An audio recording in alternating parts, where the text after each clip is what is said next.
Hello everyone and welcome back to another episode. I'm your host, the Millennial Investor, and today we're going to be going over what are the top 3 stocks to buy in May of 2020. Of these 3 stocks, 2 of them are non-dividend paying stocks and 1 of them are dividend paying stocks, and only 1 of them are in my portfolio, and it's the dividend paying stock.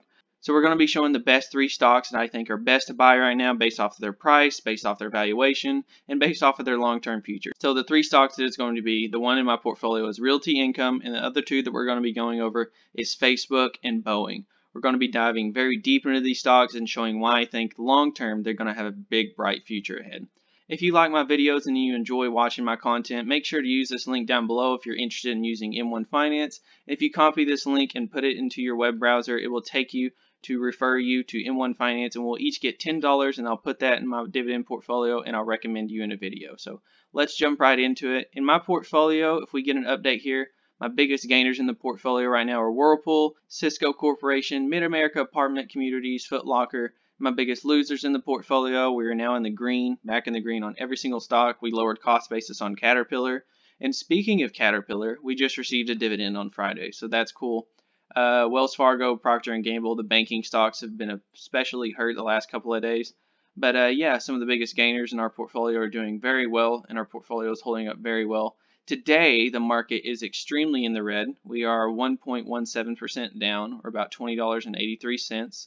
The biggest losers in the portfolio today are Discover Financial Services, Procter & Gamble, Caterpillar, and our best performing stock is still in the red. So every single stock we have today is in the red. So today is a very bad day.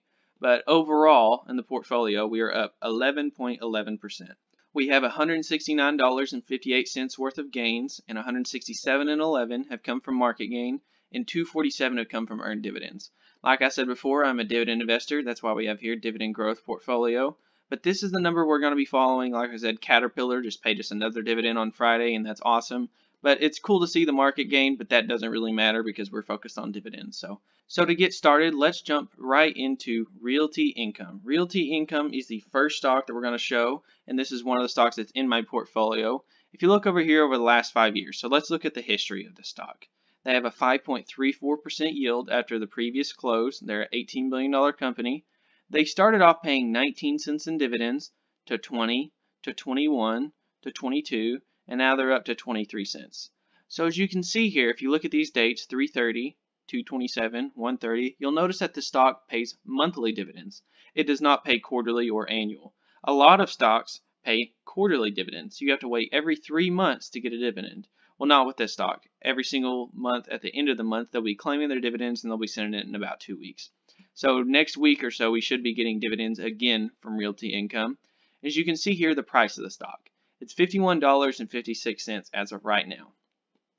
Other than the slight dip in 2018 when it briefly dropped around $50, other than that couple week gap, the last time you could have bought this stock for about $50 was back in 2015-2016. That is a 5-year gap from when you could have break even on the stock. So even after the last 5 years, it's still up 6.66%, and that's not even factoring in the massive dividend gains and dividend growth and dividend reinvestment, stuff like that. So you would still be up 6.66% over the last 5 years, even with this massive drop in the recession taking place. So that is very impressive, and let's look at some of the highlights for Realty Income. So as you can see here, it says that they have a 14.6 compounded average annual total return since 1994. 14.6 definitely outperforms the market. They pay out over $6.8 billion in monthly dividends, not quarterly, monthly dividends to shareholders, and they have a 51-year track record. So if we scroll down here, it shows the 14.6 like we showed, but there's also a 4.5% average annual dividend growth. So that means the dividend will go up on average about 4.5% every single year, and that's since 1994.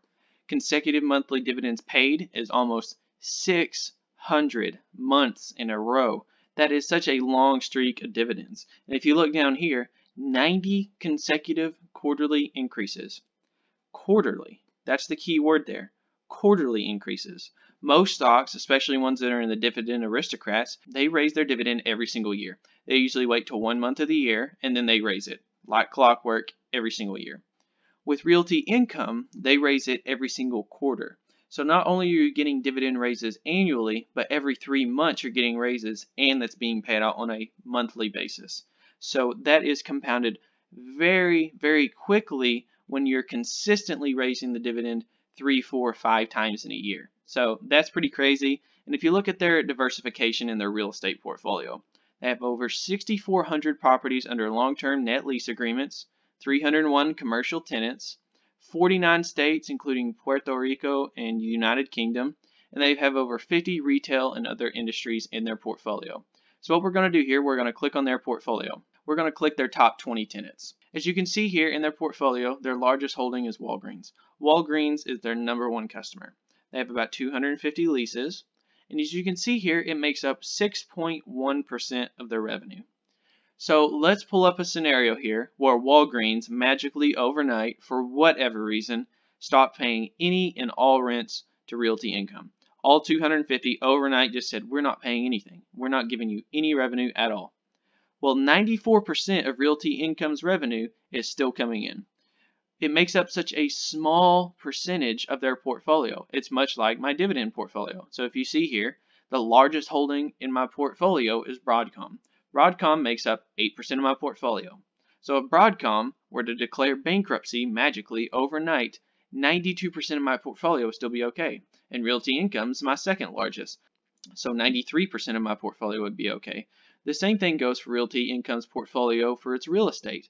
You see here it's got 7-Eleven, Dollar General, FedEx, Dollar Tree, Family Dollar, LA Fitness, AMC Theaters, and it keeps on going. Their top 20 tenants, as you can see the full list right here, from 1.2% and 6.1% to the top. AMC Theaters, as I look at this list, is probably the most at risk here. They were talking about hiring a bankruptcy law firm. I recently mentioned this just a video or two ago, and that makes up 3% of their revenue. So out of all of these, in my opinion, these top 20, the most at risk here is probably AMC Theaters. They do have a very good chance of going bankrupt. But the good news is, if they do declare bankruptcy and Realty Income gets screwed and they don't get any revenue at all from them, they're still safe with 97% of their revenue. 97%. If every AMC Theaters tomorrow stopped paying everything, do you think Realty Income is going to go bankrupt because they lost 3% of their revenue? No, they'll be perfectly fine. So this is good to see a diversified portfolio in all different types of industries. And speaking of industries, if we click Industry Diversification, we can see here, I'm not going to read them one by one because it's so many, but they have aerospace, apparel stores, consumer goods, drugstores, health and fitness, paper, packaging, restaurants, wholesale clubs. It just keeps on going. As you can see here, their largest holding, I believe, is convenience stores. So 11.6% makes up convenience stores. I don't think convenience stores are going away anytime soon, but even if they did, over 88% of the revenue would just be perfectly fine. Nothing is really going to take down Realty Income that I can see because they're so diversified. If you look at a stock like AMC Theaters, for example, that I mentioned, people might stop going to movie theaters. Okay, but if you have so many different industries, if you take out the movie theater space, the good news is you have so many other industries that are doing perfectly fine that it doesn't really matter a whole lot and it doesn't affect you so much when the other industries are thriving. So convenience stores are what they are most exposed to, but at the end of the day, 11.6% is not something that will take them down if every convenience store disappeared overnight. So if we look at geographic diversification, they're in 49 states in Puerto Rico and the United Kingdom, like we mentioned. If you look here in my state that I live in, they have 190 properties. They're 99% leased, and that makes up about 2% of their revenue. I know Texas is a pretty big one for them. I think it actually might be their largest. 798 properties, 100% leased. So in the state of Texas, they have almost 800 properties, and 100% of those properties are leased.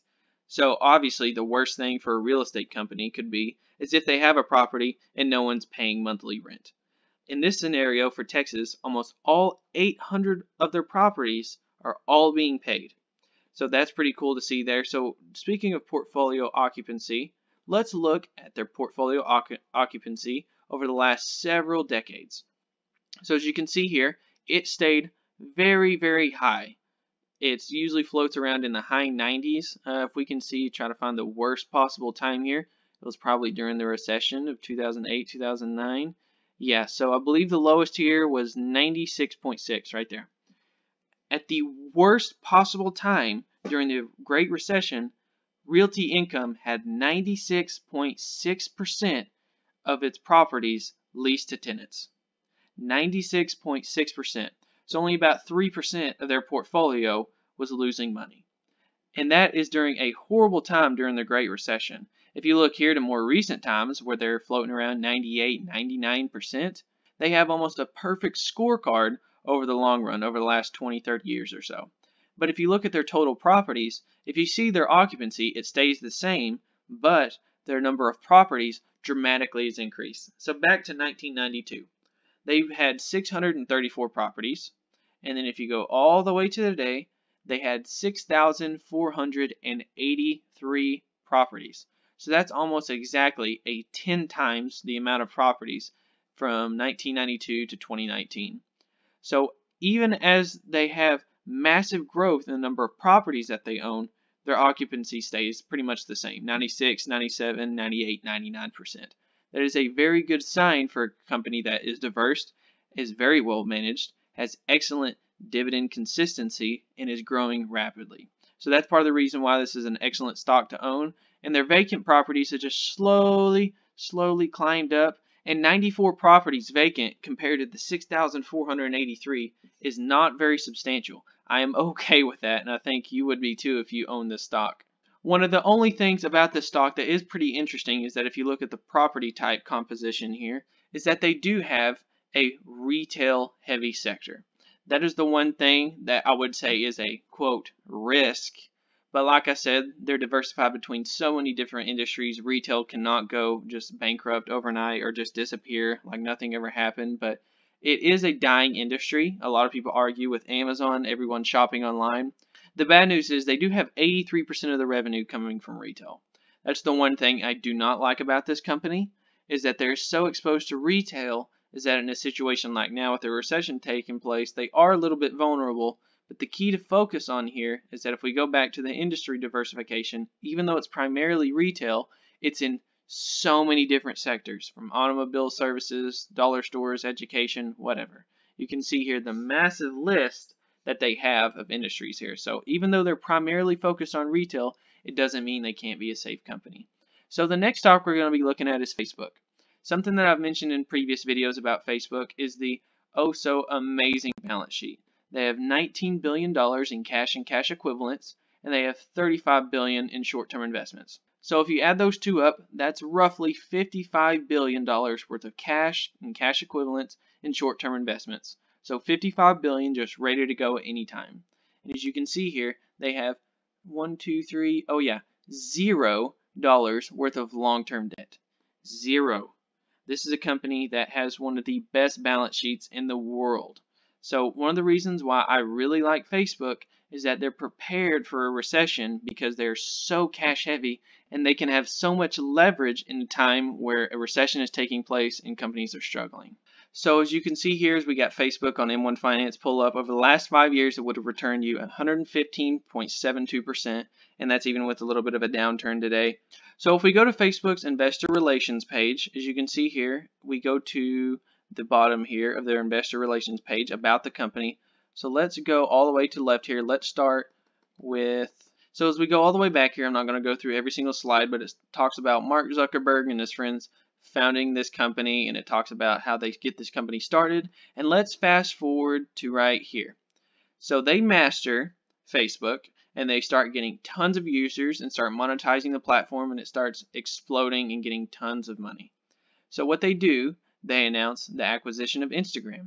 Instagram has been a very popular platform, including myself. It is probably my favorite social media platform.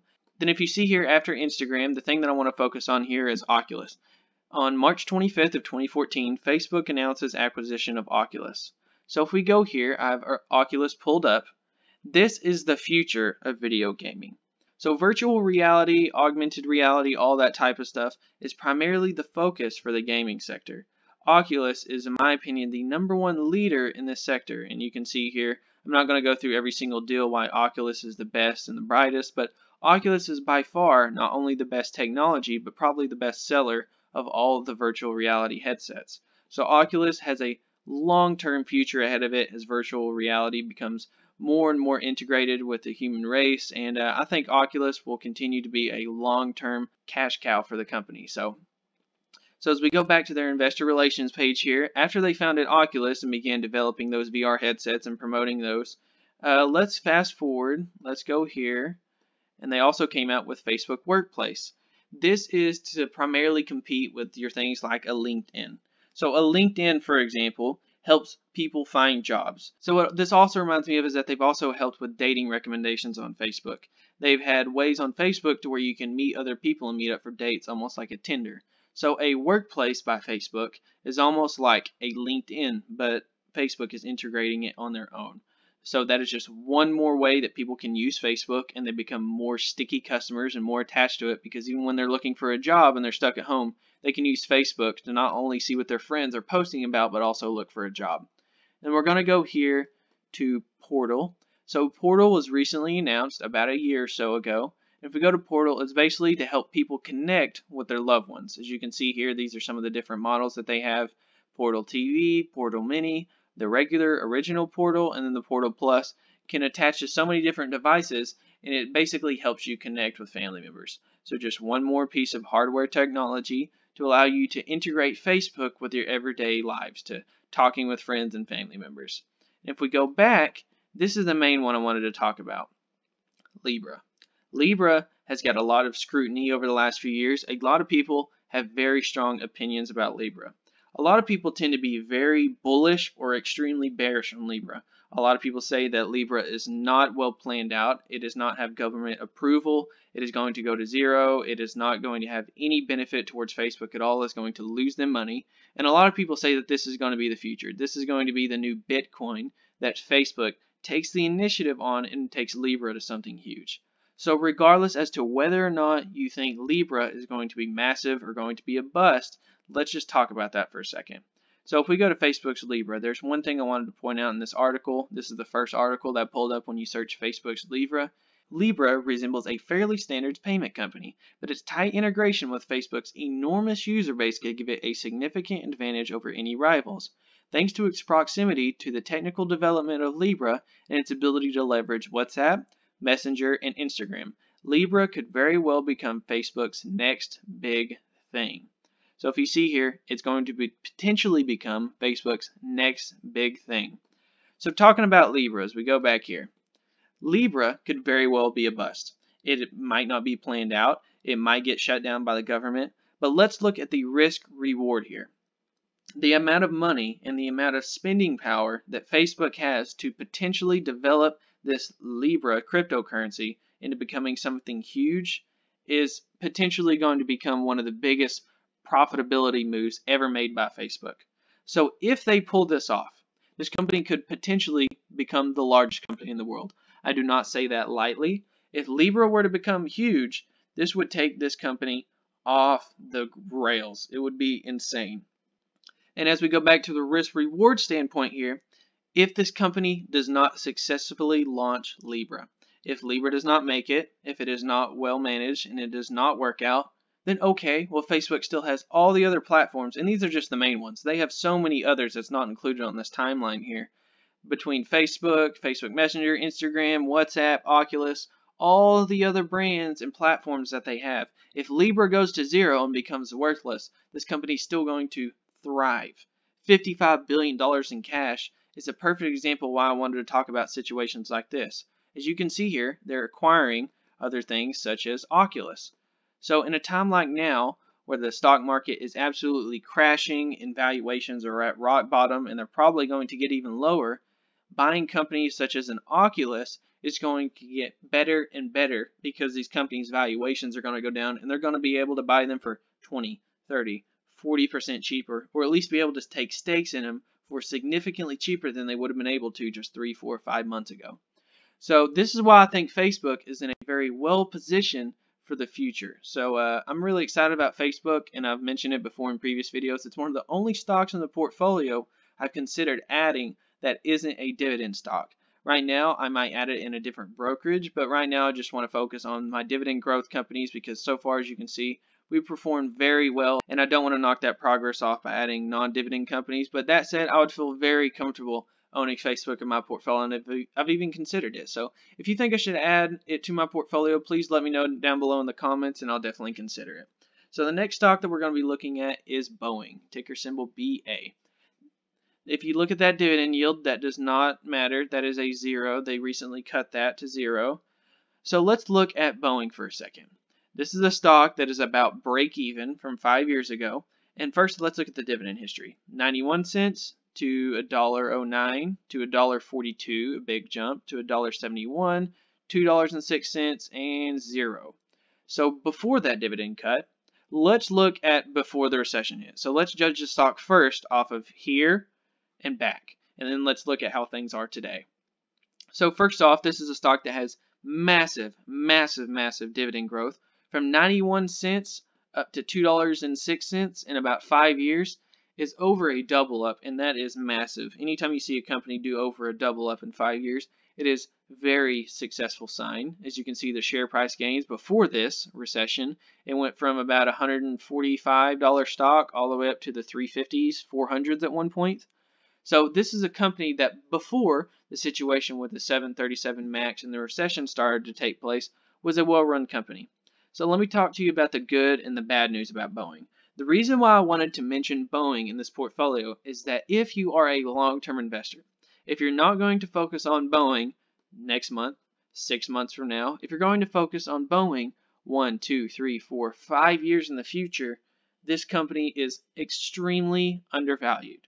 Buying this company at prices that were last seen in 2016 is a very good sign for a company that is not going to go bankrupt. So something about Boeing that I want to mention is that they do have short-term investments in cash and cash equivalents of about $10 billion. Their long-term debt is about double that, so about a 2-to-1 ratio of about $20 billion. So that is not completely out of hand, but they will be getting a bailout from the government that is still being negotiated, what exactly they're going to get. So the main reason why I wanted to mention this, why this is a safe company, a lot of people want to run away from Boeing because they go, oh my gosh, they've had so many problems with management and they're never going to be able to come back and they might go bankrupt with airplanes really being in struggle. So I want to focus here on the defense sector. This is why Boeing will never go bankrupt. Because first of all, they are a huge, one of the largest companies in the world for suppliers of jobs in America. But the main thing is they have the #1 most important customer in the world, and that's the U.S. government. The military very heavily weighs on Boeing. As you can see here, they have the A-10 wing replacement, AH-6 light attack helicopter, the Apache. Obviously, I don't use these products. Obviously, these are for the military, but between autonomous systems and air power teaming systems, and they have so many different products here for the militaries. I'm just going to scroll through. You can look through them right now.